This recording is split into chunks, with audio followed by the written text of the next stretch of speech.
ini saya akan menjelaskan tentang Polypodium sp. Polypodium sp merupakan tumbuhan paku sejati dari ordo Polypodiales yang sering dijumpai dibandingkan dengan suku lainnya.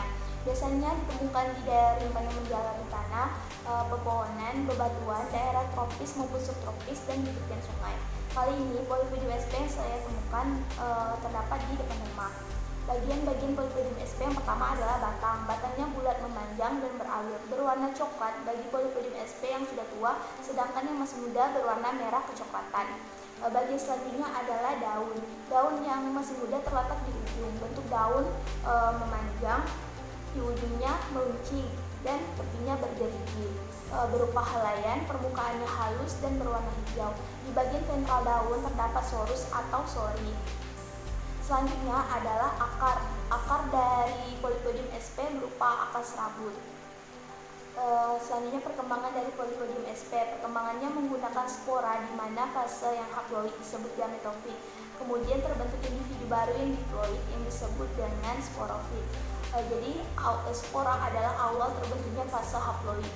Kemudian spora tersebut berkembang menjadi protalium atau protalus melalui perkecambahan spora. Saya Fitri Nasyayani akan mengenalkan jenis tumbuhan paku yang ada di sekitar rumah. Kali ini kita akan belajar tentang Salvinia molesta atau dikenal dengan kiambang. Tumbuhan ini merupakan tumbuhan paku yang hidup di air. Klasifikasinya yaitu Kingdom Plantae, divisi Pteridophyta, kelas Polypodiopsida, ordo Salviniales, famili Salviniaceae, genus Salvinia, dan spesies Salvinia molesta. Salvinia molesta atau dikenal sebagai kiambang merupakan tumbuhan akuatik yang mengapung di permukaan air. Jenis ini hidup di daerah tropis dan daerah bertemperatur hangat seluruh dunia. Umumnya ditemukan di perairan tenang seperti sawah, parit, sungai, dan saluran air lainnya. Tumbuhan ini merupakan gulma air yang memiliki karakteristik laju pertumbuhan yang cepat serta memiliki daya adaptasi tinggi terhadap kondisi lingkungan. Kiambang memiliki daun yang ukurannya kecil-kecil, memiliki batang yang bercabang, tumbuh mendatar, berbuku-buku, dan ditumbuhi banyak bulu. Setiap buku terdapat sepasang daun yang mengapung dan satu daun yang tenggelam. Daun yang mengapung berwarna hijau berbentuk oval. Tangkai pendek ditutupi banyak bulu yang berfungsi menolak air. Daun yang tenggelam berbentuk seperti akar, menggantung panjang, berbelah, serta terbagi-bagi dan berbulu halus. Daun yang tenggelam ini memiliki fungsi sebagai akar. Kiambang tidak memiliki bunga, sehingga perkembangannya hanya melalui vegetatif. Salvinia molesta dapat berperan sebagai fitoremediator logam berat tembaga, serta memperbaiki kualitas air yang tercemar limbah. Fitoremediasi adalah penggunaan tumbuhan untuk menghilangkan polutan tanah atau perairan yang terkontaminasi. Salvinia ini dapat menyerap dan mengakumulasi logam tembaga pada tajuk dan akar tumbuhan. Perkenalkan, nama saya Henda Nisa Putri. Di sini saya akan menjelaskan salah satu jenis tumbuhan paku dari kelas Pteridopsida, yaitu Trabeglosum pilosoiden atau dalam bahasa Indonesianya disebut dengan paku sisik naga. Dalam bahasa Sumatera dikenal dengan pipisan, dalam bahasa Jawa dikenal dengan paku duduitan. Paku ini termasuk ke dalam ordo Polypodiales dan famili Polypodiaceae.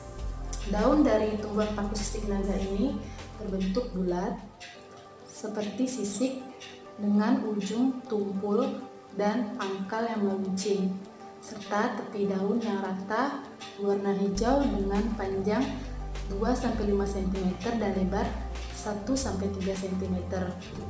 Akar dari paku sisik naga ini akar rimpang memanjang 5-22 cm dengan diameter kecil, merambat pada batang pohon atau tangkai pohon. Biasanya paku ini ditemukan di tempat-tempat lembab seperti hutan dan ladang. Paku ini termasuk paku tumbuhan epifit karena paku ini merambat pada pohon, tapi bukan termasuk parasit karena dapat mengolah makanan sendiri. Kegunaan dari paku sisik naga ini biasanya dijadikan hiasan.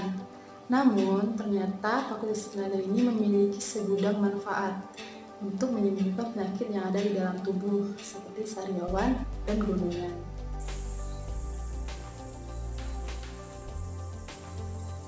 Ini kita menjelaskan tentang Nephrolepis, tumbuhan paku Nephrolepis dengan tingkatan taksonomi dari kingdom Plantae, divisi Pteridophyta, kelas Pteridopsida, ordo Polypodiales, famili Dryopteridaceae, genus Nephrolepis, dan spesies Nephrolepis sp. Tumbuhan ini berhabitat pada ada yang tumbuh di tanah dan ada juga yang tumbuh epifit seperti ini. Nah, untuk permukaan atas daunnya itu licin, sedangkan permukaan bawahnya agak bersisik dengan tepi daun bergerigi.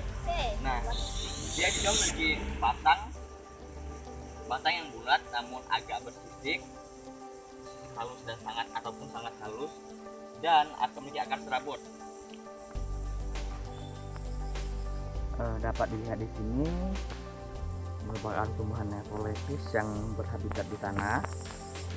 Perkenalkan, nama saya Rika. Di sini saya akan membahas tentang Acrostium aureum L atau yang biasa disebut dengan tumbuhan paku laut.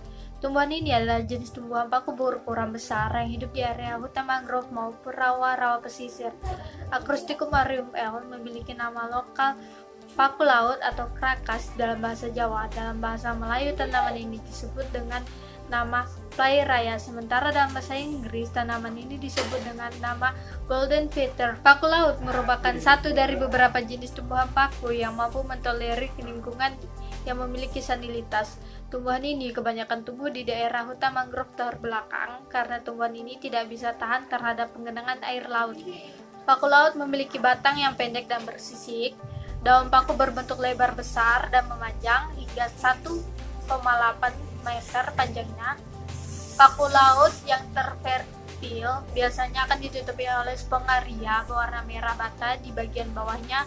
Tumbuhan ini sendiri dapat tumbuh hingga setinggi 4 meter. Paku laut ini memiliki daun yang bergelombang atau melengkung di bagian tepi tanaman, tetapi agak tegak di bagian tengah. Paku ini memiliki warna hijau mengkilat pada bagian atas dan berwarna agak pucat di bagian bawah. Paku ini juga memiliki tepian yang tidak rata dan bergelombang.